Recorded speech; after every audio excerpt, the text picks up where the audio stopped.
Hello, hello, hello. Welcome in, everybody. I am your baby boomer, Kitty Lane, from the Peninsula in Virginia, back with another Create and Relate. Hello, sis. Good morning, gorgeous. So, how is everybody on this beautiful Thursday morning? I guess you can see behind me that it's nice and sunny outside. They're promising to get up to about 51 degrees today. So, even though that's not a heat wave for us, it is getting closer to my comfort zone. Your girl don't like it too cold, but your girl can't deal with hot at all. Yes. I have to moisturize my hands. It's amazing what we can do in time constraints. But before I get started, let me tell you that we have lost a subscriber.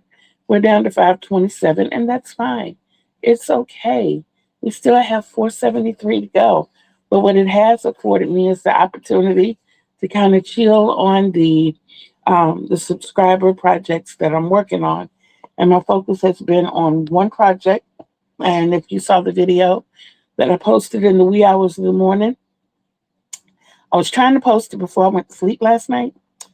And this thing called sleep is amazing because when it hits, it tends to hit hard. And sleep said, no, no, no, I'm laying it down. So that is what we did. We laid it down. And I did wake up and realize that I wanted to post that video. So that's what I did, trying to figure something out here. So please just bear with me. Trying to wonder if I want to. Hmm. Is that what I want to do? Trying to figure it out. Hello, Vivian. How are you? Welcome in. So nice to see you. Okay, I think this is right.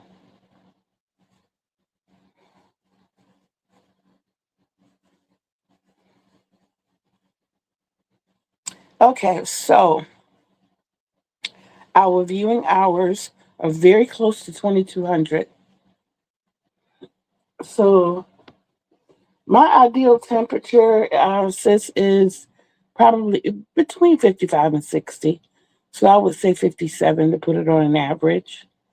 As I'm getting older, I'm noticing that number going up. It used to be like right around 50.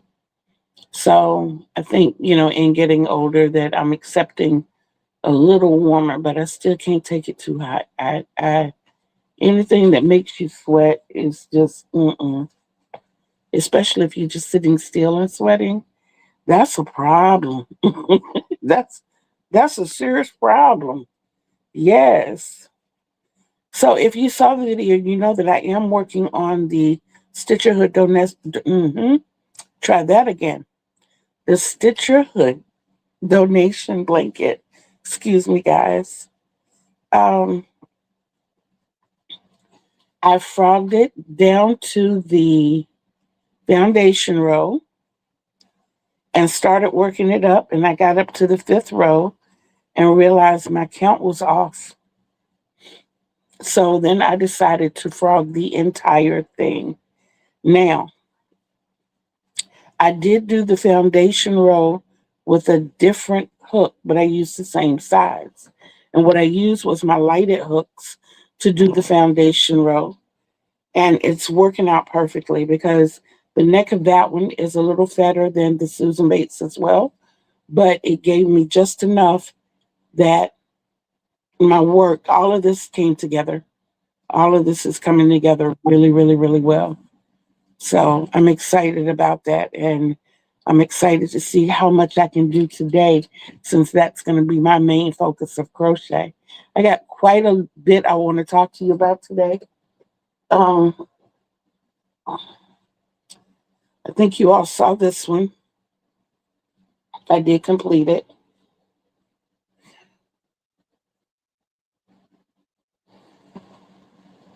And I don't know if I showed you this yet, sis, or not, but it is finished. I have completed. Okay, there we go. I have completed the scarf and I added the pockets. Y'all, I had so much fun putting these pockets on. I had so much fun putting these pockets on. I am going to stick to one hook. I am definitely going to stick to one hook. But you find that when you are doing your foundation row, or sometimes when you're doing your chain, you have to hook up a size so that everything won't get wonky. So that's the only reason I did my foundation row differently. Guys, this smells so good. I love my laundry detergent. I absolutely love it.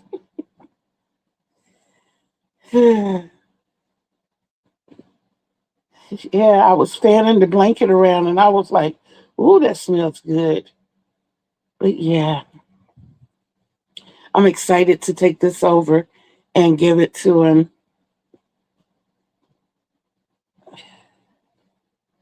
I am. But yeah, that's the only thing that I've been working on. And it's really hard for me right now because I've been doing, I do spend my 30 minutes a day organizing. And as I'm finding that I'm having more yarn coming in, it's something that's going to have to be addressed every day. And in that, I found the rest of this cake.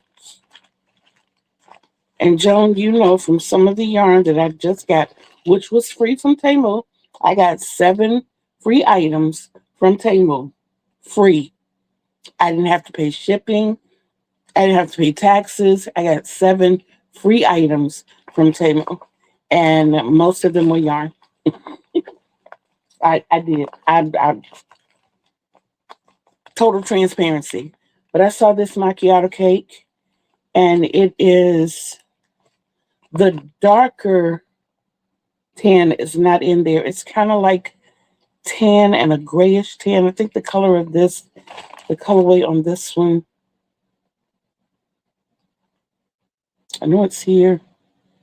Whisper. That's so fitting. Now it says it's a 5.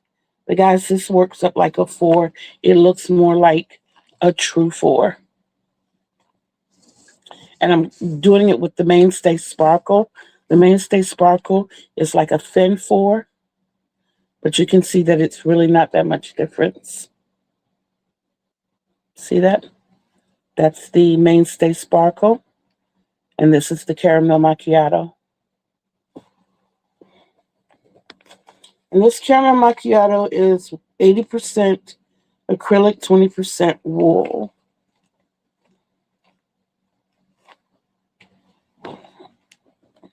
So when I was looking at that, some of the yarn that, Lori, how are you?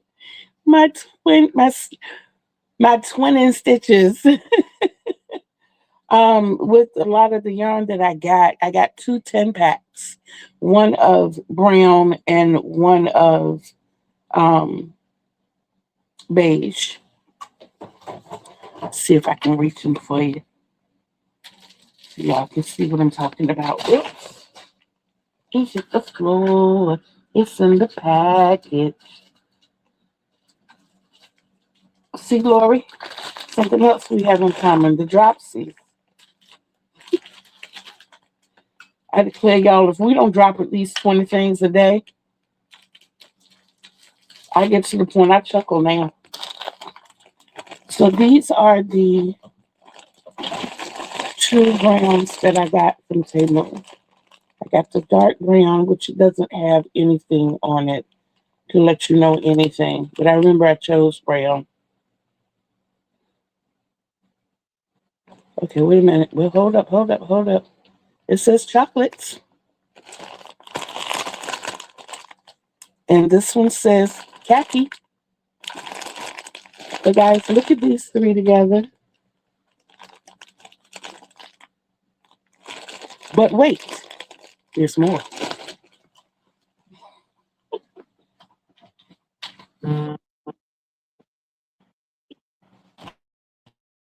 How are you?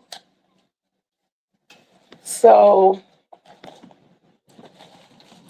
I don't know if you all remember, but a little earlier in the year, I got my very first Premier order.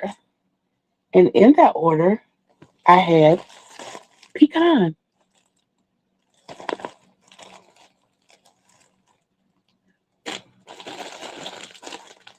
Look, won't that be a beautiful blanket? And I do believe I have enough to make a queen size blanket because I already have an idea in mind. But I'm going to put it to the side. I'm going to put it in this bag. That way, out of sight, out of mind. I do have another brown over here. I think, wait a minute. I want to be sure because the other one might be pecan. Yeah, this one is butterscotch ombre. The other one from Premier is pecan. So, yeah, I definitely know that I have enough to make a queen size blanket. So, that's not going to be my next one. It's going to be the one after that. But I want to keep these colors together because I don't want to accidentally use them for something else. They are too pretty. Yo, they are too pretty. Oh my goodness. So y'all saw me pack that up. I packed it up and it's over there. It is over there. Yes, yes, yes. Um, I should have written this down. I had everything in order. And let me ask you all something. Personable but grown folksy. And I don't mean explicit. I just mean, oh, you'll see. So, where and when do you get your best ideas? I'm working on a cardigan using the umber. Oh, I know that's right. I know that is right. I pulled it out and started working on a cowl with it. Yeah, but I did the cowl. I ended up doing the cowl in another colorway, and I abandoned this one because I wanted to make it taller for one, but I really want to make it wider if but I'm not going to stick with this colorway because I want to make sure that I have enough for the blanket.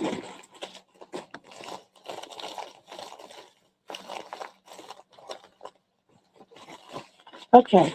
See, like I said, y'all saw me pack that away. And the question that I have for you, when do you come up with your best ideas? What are you doing? Where are you? Are you actually and I mean your best life ideas? Not necessarily crochet because that comes whenever. You can see something on TV that inspires it.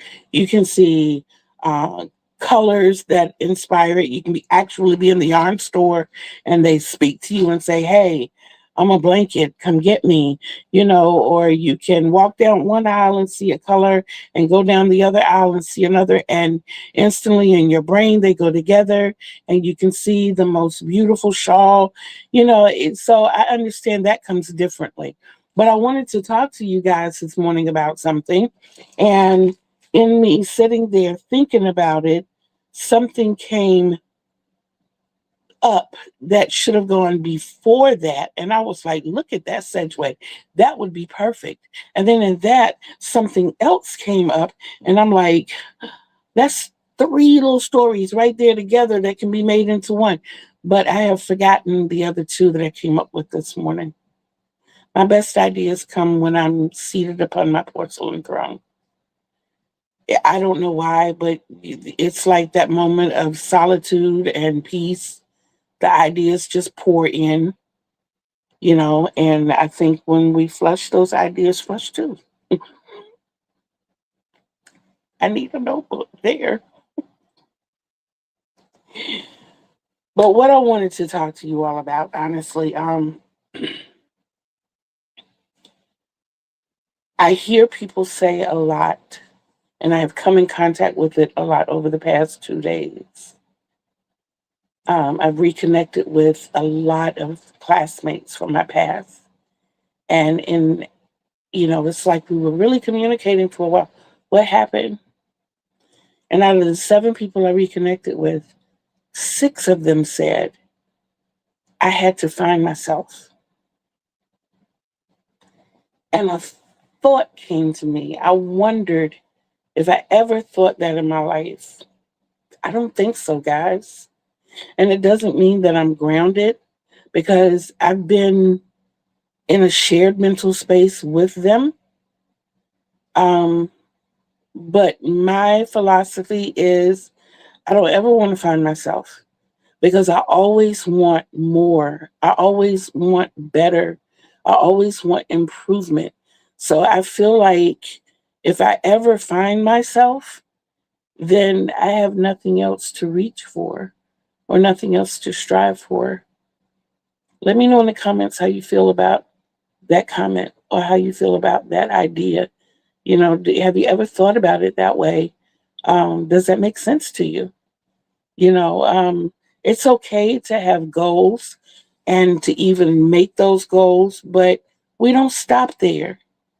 Imagine if you say, my goal is to get married, have 2.5 kids, live in a 4 bedroom house on a hill with a white picket fence, and a station wagon, and you get that. You don't have any more goals? You don't have any more dreams? There's nothing else you want to do? And if not, to me, you're just existing at that point. And I want you to exist, don't get me wrong, but I want you to exist with a purpose, you know, um, which is one of the reasons. Oh, see there, God just gave me another segue, which is one of the reasons I overexert myself in my crocheting. Because if I tell myself, I want to do this, I want to do this, I want to do this, y'all, I want to crochet. I'm not good. I don't think I'll ever stop donating. I've been doing that since the very beginning of me crocheting. I love it because I love crocheting, and I realize that I don't live in an area where homemade items are appreciated. Um, I'll try to tell you about my camping experience, one of my camping experiences, if I remember. But if I were to keep everything that I made, quite honestly, one of my bedrooms, I can't even say my laundry room or my bathrooms, one of my bedrooms would be packed to the point that you couldn't open the door. That's how frequently, how much I crochet. It's just it's constant with me when I'm sleeping, when I'm awake, when I'm nodding out, when I go out. I stop and talk, but ultimately I'm crocheting. What did I do here? Y'all tell me what I did there. That looked like something. I don't know what it is. Okay, come on. Oh, I see what I didn't do.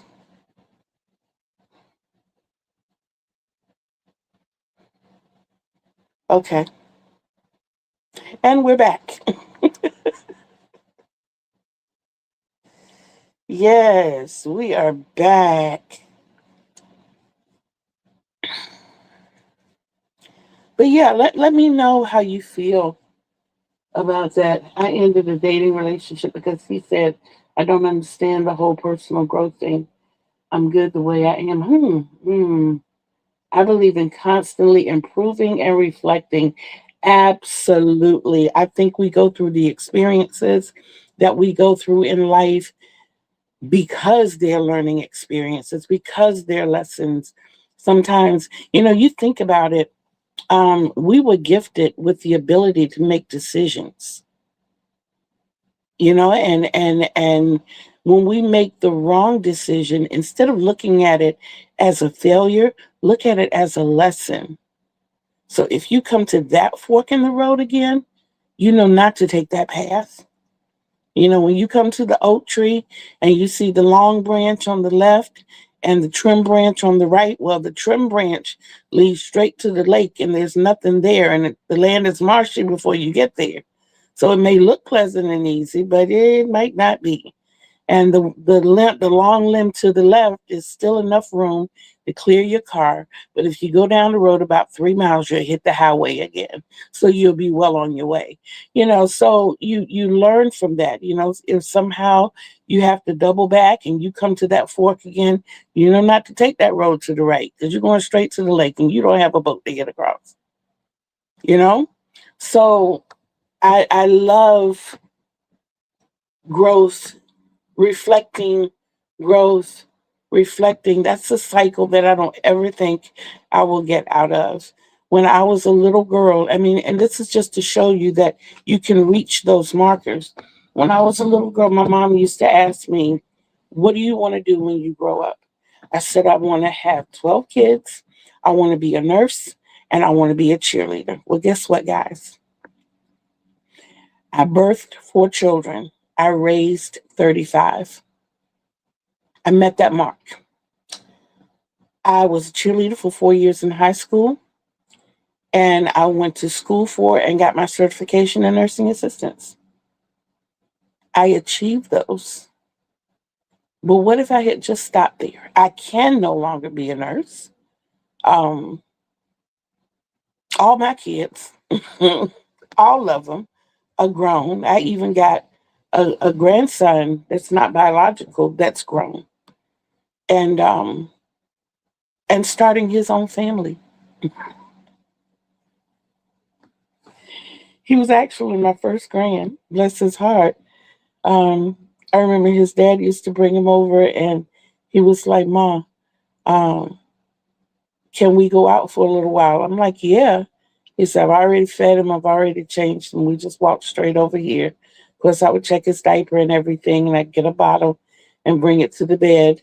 And we would crawl in the bed and go to sleep. Malachi and I knew sleep very well. We did. And when I was up, he would sit there and look at TV while I crocheted, still crocheting. Sometimes we put on music and we would dance, and we'd walk around the yard. And I had a habit of trimming my hedges with scissors. So I would be outside with the scissors. That way he couldn't. I put him a big blanket on the ground and he'd sit there while I was over at the bushes trimming scissors. We didn't have, this is still during the time we had leash law. So we didn't have wild animals running around. So I didn't have to worry about that. But yeah, I achieved those. So imagine if I had stopped there, I wouldn't be here now. And another part of that is when life's circumstances count you out, it does not mean that you're out of the race. Life tends to go by statistics. You don't have to be a statistic. You don't have to be a statistic.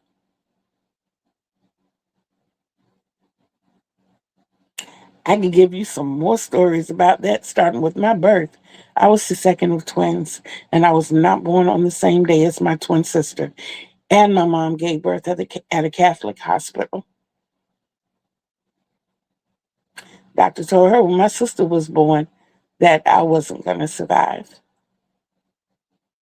Lo and behold, my sister didn't survive, and I did. And remember, I said a Catholic hospital where they don't believe in cesareans? That's how I was born. Never count yourself out. According to statistics, you may not fit that. Vow to be your own. Be your own leader. March your own. Be the leader of your own band. But also remember that a good leader started out being a good follower.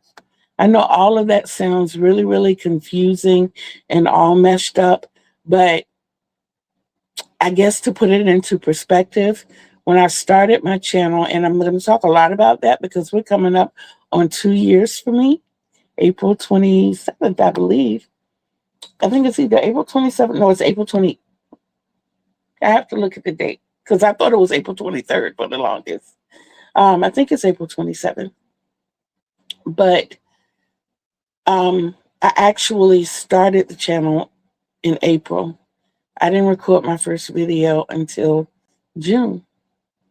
I was afraid. I was looking at the number of people that were out there and how they were doing. And, you know, they had thousands and some had millions of subscribers. And I'm thinking to myself, I know I can if I apply myself. And I've always been a gracious person. I'm like, but what would I be taking away from them? So I went into it and I studied and I looked into it and I'm like, you know what? Hold up. Wait a minute. Something I always say to y'all, if we all subscribe to each other, every single one of us could get paid. If you subscribe to every crochet channel that came across your feed and you looked at 1 hour of content a day from another content creator, you know, and make sure that they're different unless you're helping somebody build their hours. But I'm saying if we all did that, do you know there are thousands of us? Thousands. We're like right up there with the reaction videos. There are so many of us fiber artists out there, and they're coming in by the droves. And just imagine if we all, like every day, we pick go buy a playlist or something and pick 5 subscribers. And I mean, pick 5 channels and subscribe to them and pick one out of that 5 and watch an hour's worth of their content. And if everybody did that,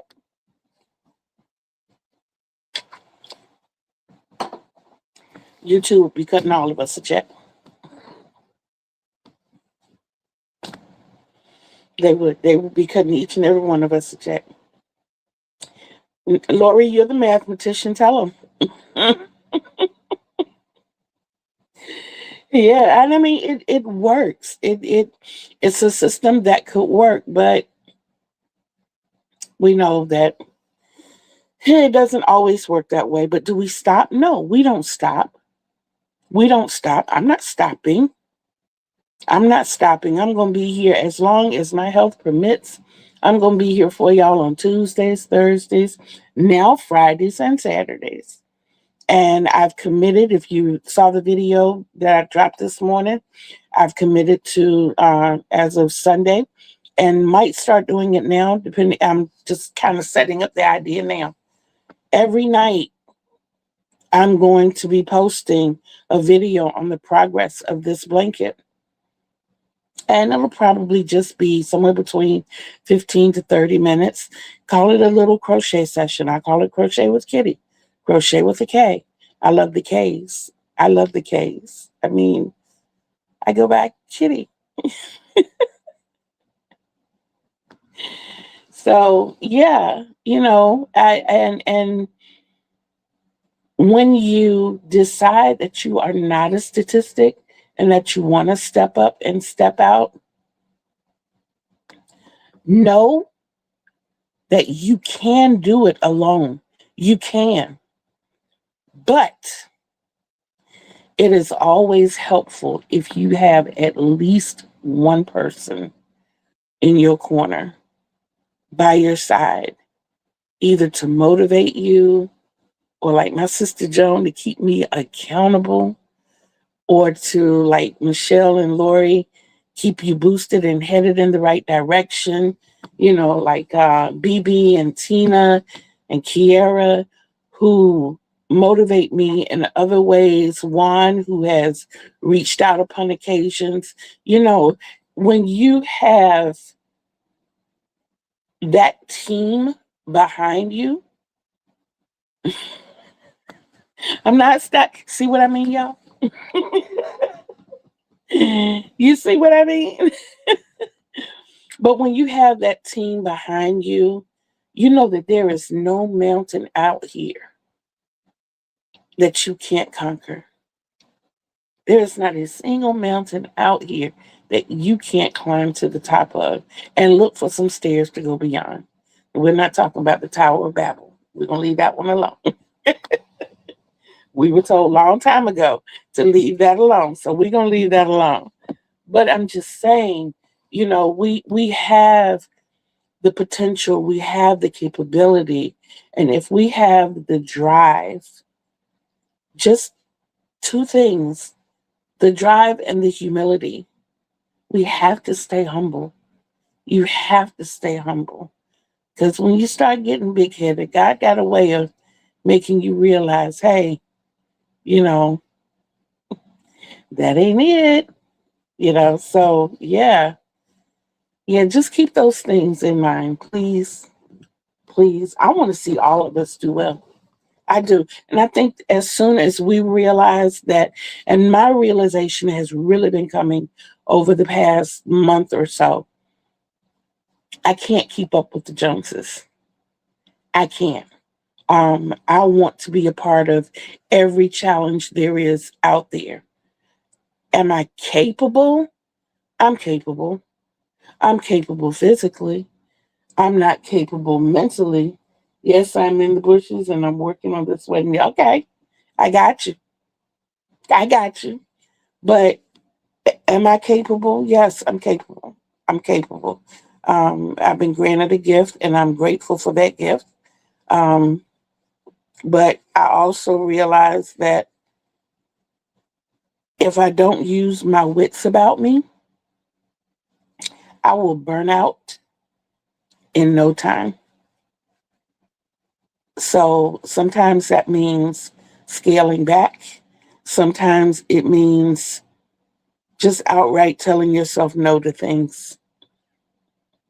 No, you will not do this, Kitty. Not this go round. Maybe next time if they come up with something you can explore. But for right now, that's not what we're doing. So yeah.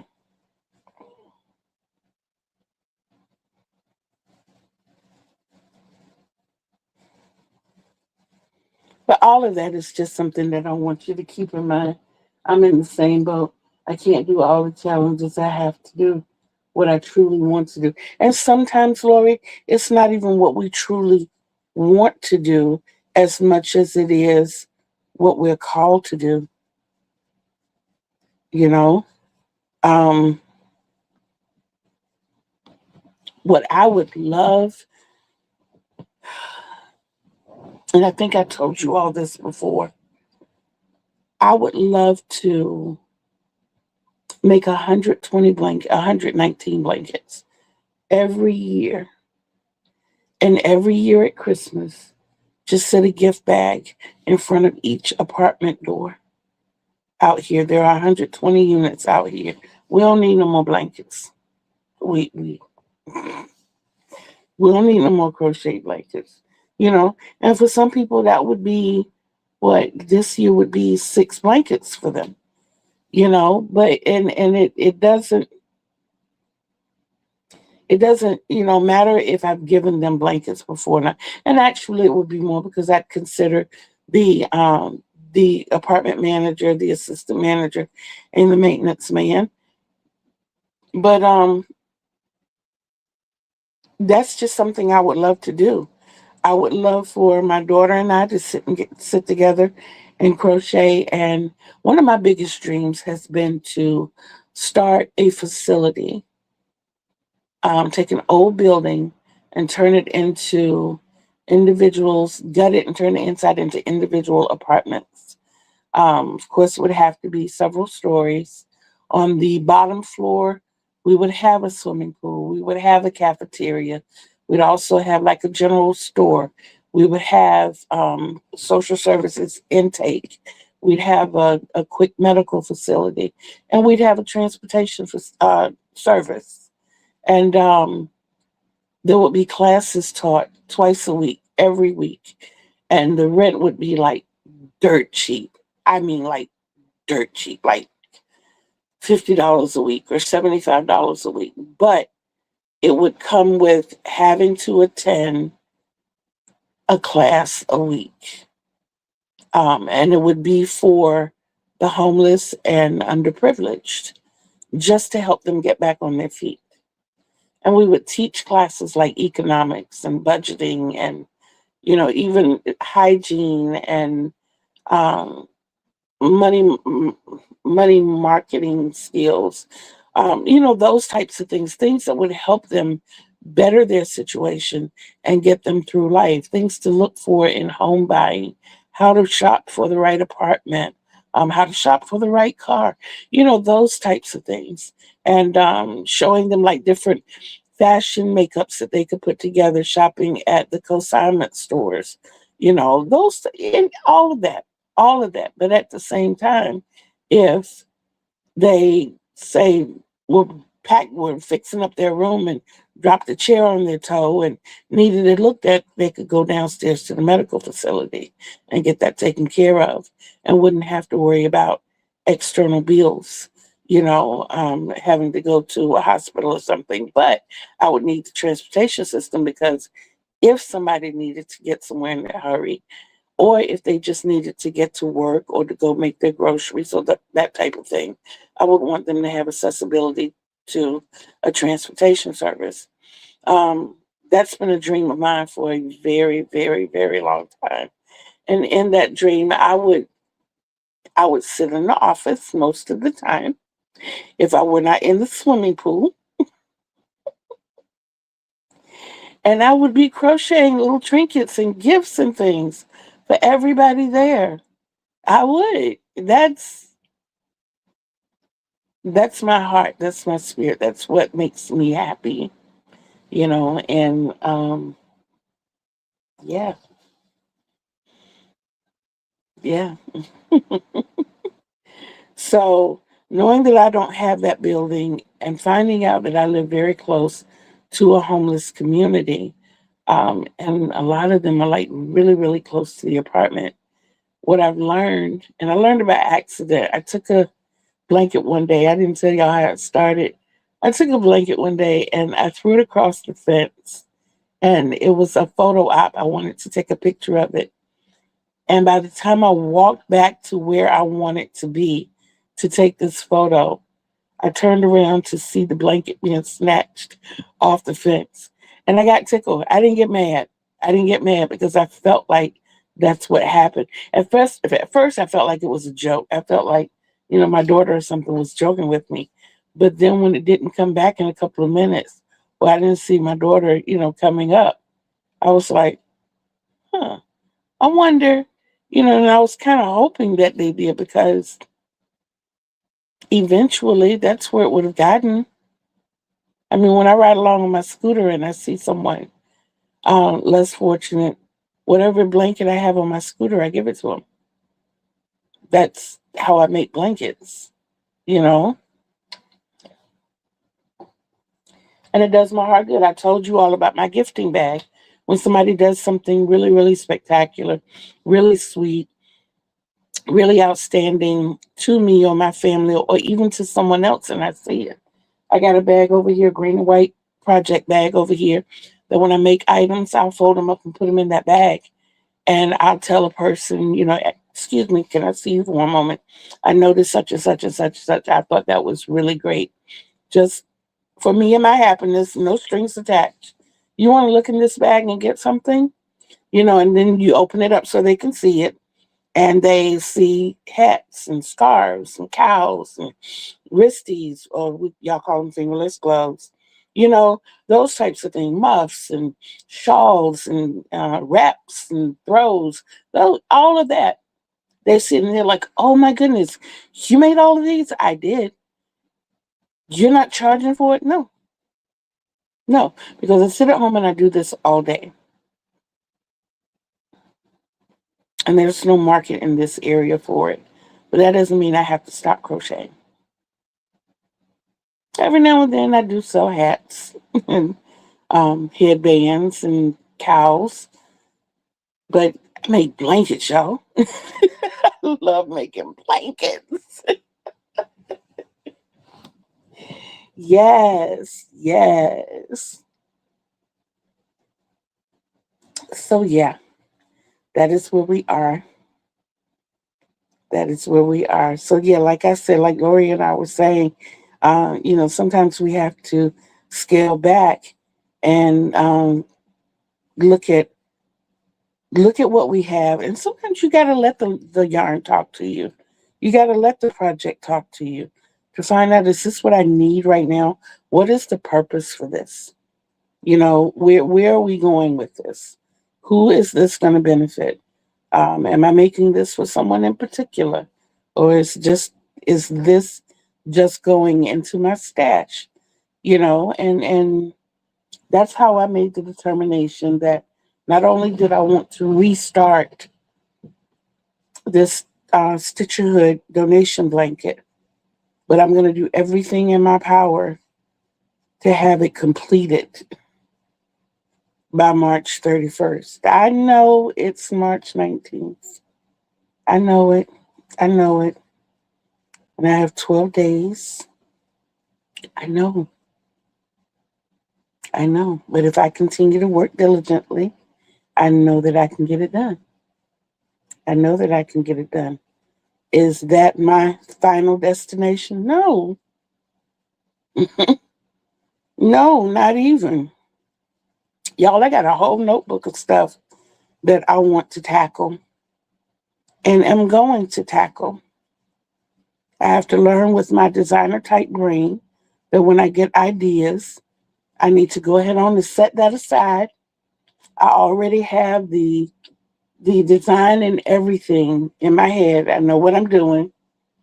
Sometimes we don't even know who we're making something for. We just make exactly. We may not know. That's why I said sometimes you have to let the yarn talk to you. You know that you feel a sense of urgency to make what's in your hands right now, but you don't know why you're feeling that, but you follow through with that feeling, you make it. And then when the situation presents itself, you're ready. You did what you were supposed to do. You completed the project and you readied yourself. So, yeah, yeah. I like the laid back Thursdays. How do y'all feel about it? I just feel like it's a time for us to come together and have like this big round table type talk. Yes. And just enjoy each other's company. No pressure. No, I need to get this done. I got to get this done. None of that. Just lay back and chill.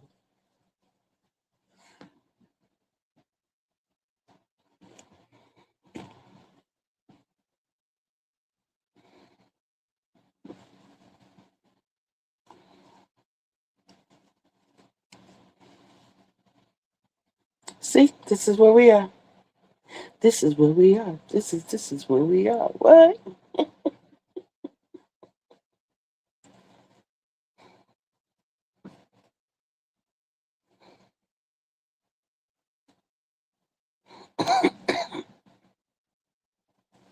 Okay. This is coming along.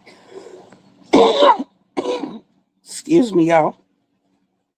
Um, when I started the 7 Inch Square Channel, I had no idea there was going to be a wedding day. Yeah, see? And I didn't either.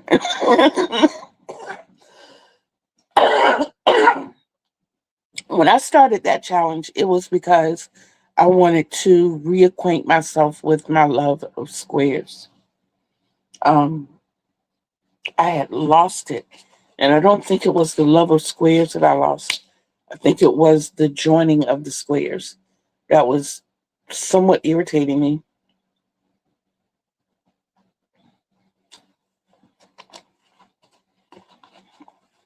Quick insert.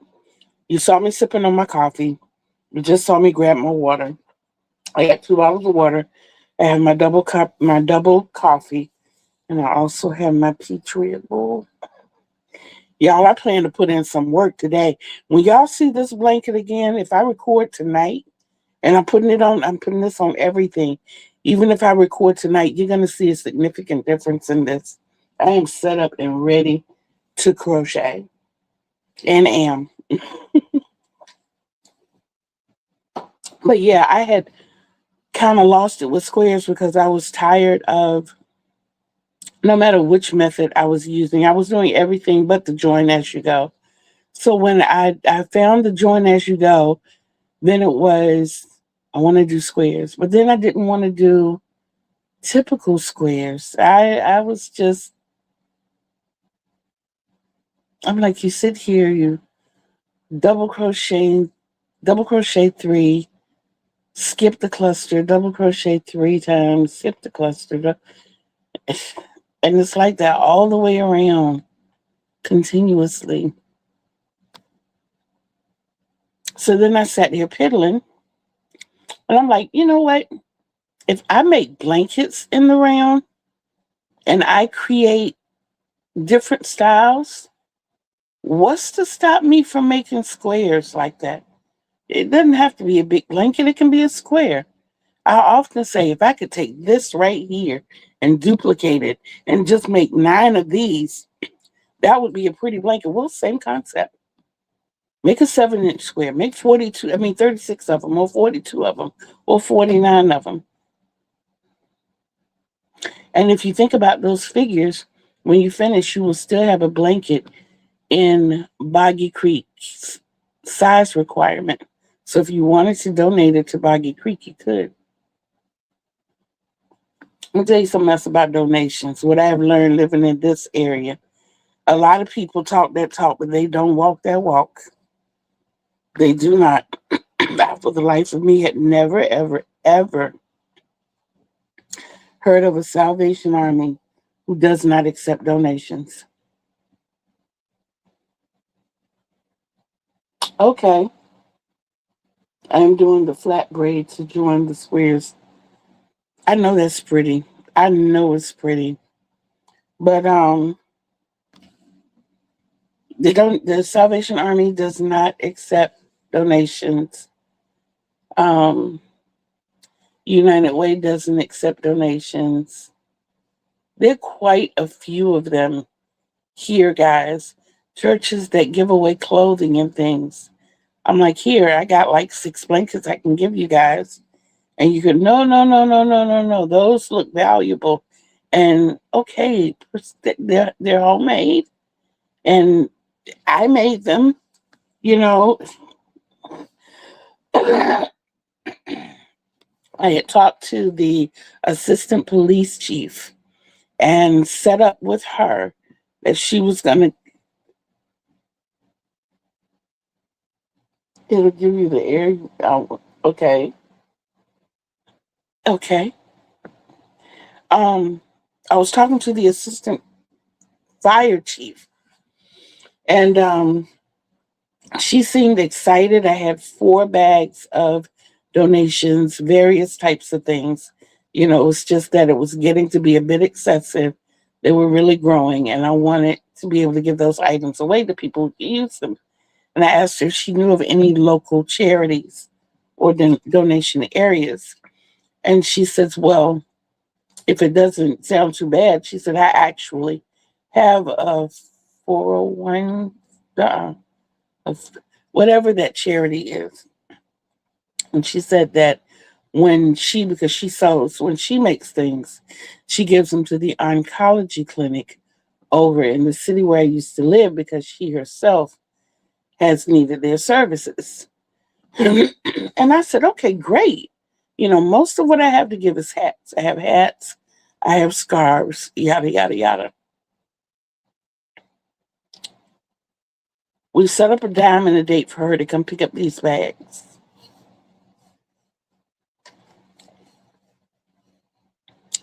If I had not persistently been giving these items to people randomly, I would still have those 4 bags.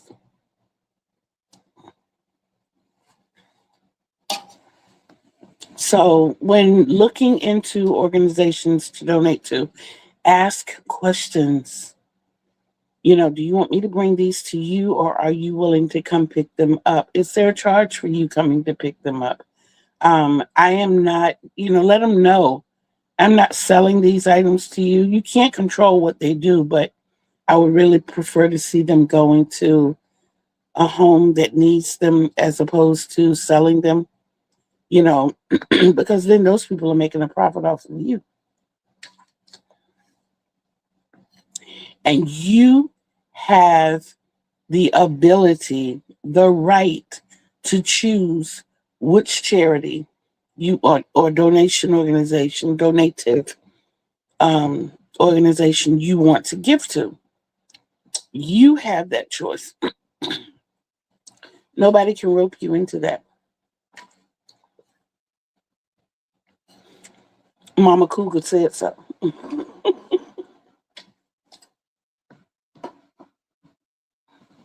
Yes. But yeah, I think we have had a wonderful session today. I love you guys immensely. You know that. I am going to sit back and turn on a movie somewhere and watch this blanket grow. I am. Y'all, if y'all don't follow Lori of Lori Stories and Crochet, you should. I was so tickled by her story yesterday on talking about statistics, probability, and the way she started. Y'all, I almost fell off the bed. I was laughing at her so hard. And the reason I think I was laughing at myself more because she starts the story and she leaves it dangling. And I'm sitting here like possibly one of her students wondering like where's the rest of the story?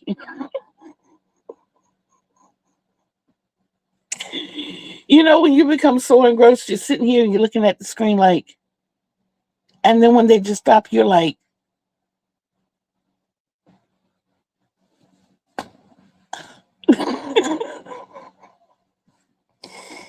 and then I just had to stop and look at myself. Lori is very creative, first of all. So when she came up with the story, I was really, really engrossed and wanted to see where Mr. and Mrs. Probability were going.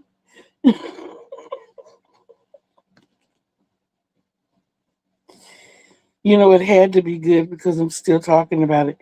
And y'all, you also need to go over there and see her growth. Even though I think the dress that she showcased today was absolutely beautiful. I think it was absolutely beautiful, and I do agree with the fact that it was a photo op piece. But hey, it was beautiful regardless. It really, really was. So, with that being said, I want you all to always remember that I love you. But what I want you to do more than anything is love yourselves because self love is the greatest love of all. And you can't love others the way they deserve to be loved unless you first love yourself the way you deserve to be loved. And you deserve the best. Remember, Kitty Lane told you. Remember, Kitty Lane loves you. So until we see each other again on these YouTube streets, peace out, everybody. I love you. Bye.